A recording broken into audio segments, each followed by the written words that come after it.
welcome back to the shop, guys. In this episode, we go ahead and build this jig along with these alignment dowels to simulate our bushings. And then we're gonna start fabricating our subframe here. So stay tuned and let's get at it.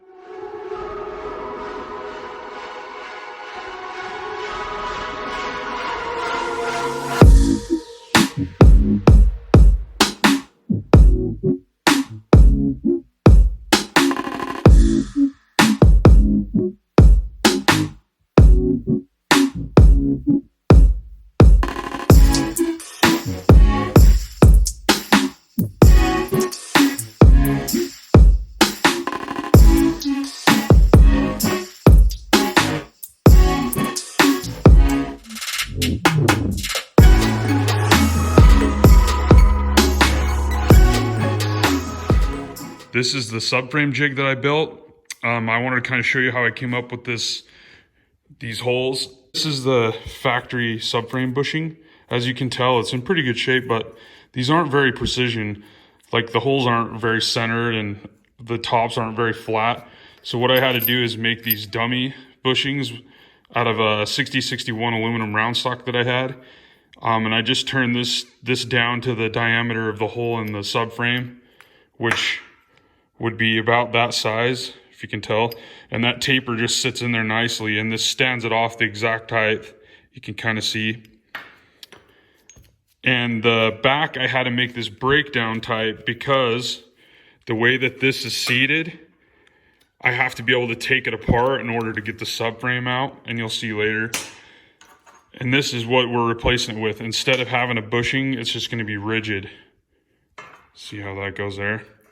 And then we'll just put isolators on the engine. So this mount right here is for the lower control arm. As you can see, I took a piece of round bar, I drilled a hole through it on the lathe, trued the ends up, welded it to this piece of flat bar. Wow, that's crooked. That's just a gusset, it doesn't matter. But I had to make this so you can take the bolt out, slide this out, and then take the whole frame out, and then slide this back in, and then we'll tack it down. And I took some measurements in between the two. There's another one over there. You see how that kind of works? This can slide out and then slide back in once we get the frame out. The way that the frame has to come out, it has to be like jimmied like this and then out, and there's no possible way with these welded to the table. So I'm gonna pull that out and then we'll start working on the frame. So we got the old subframe pulled out.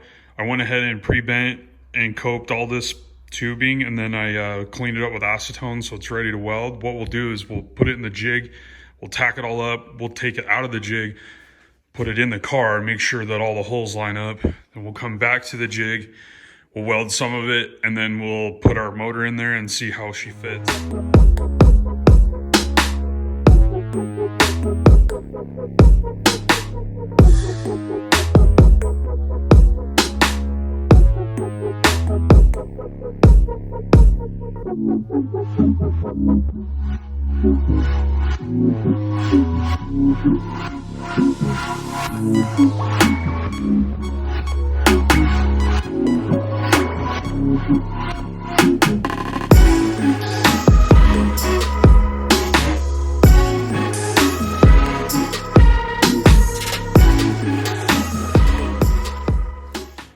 So we got the frame in there. See, she fits. I like how it follows the frame rail almost, or the inner skirt of the wheel well. I think we're good to continue forward on fitting the engine mounts now. You see how much more room that we've got.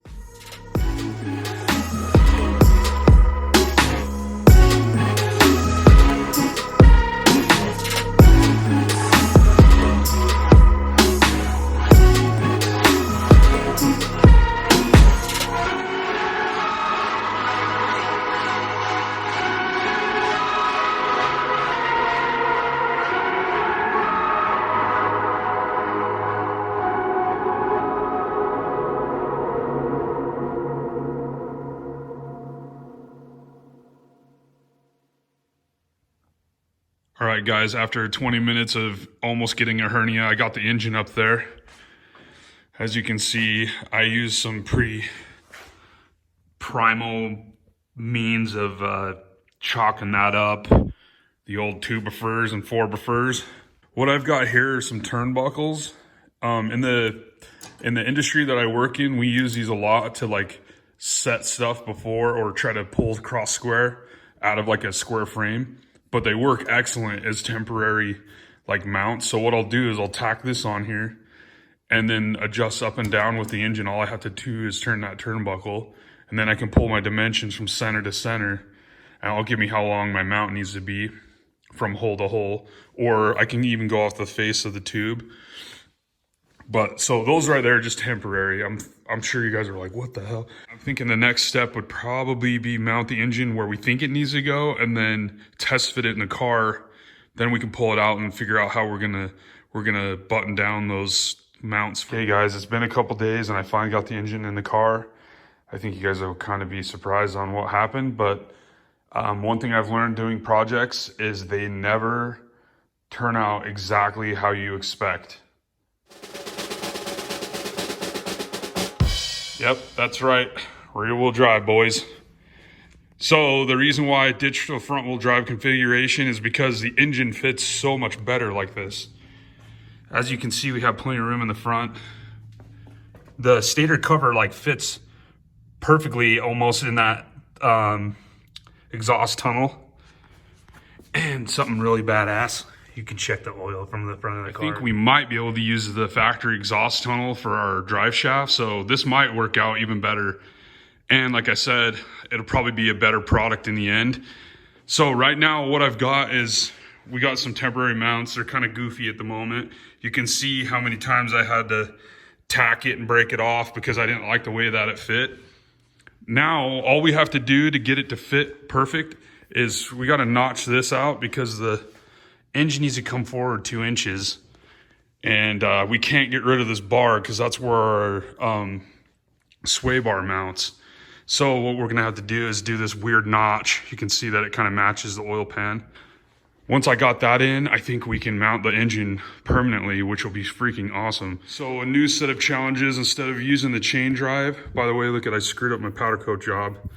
Should have waited till the end to do that. I'm gonna have to get a custom adapter, which I can probably make. And then we'll have like maybe a stubby axle that goes to a carrier bearing, and then it'll just go down this factory exhaust tunnel is what I'm hoping. We might have to tunnel it out a little bit. All right, guys, that's all I have for this episode. Thanks for watching, and we'll see you next time.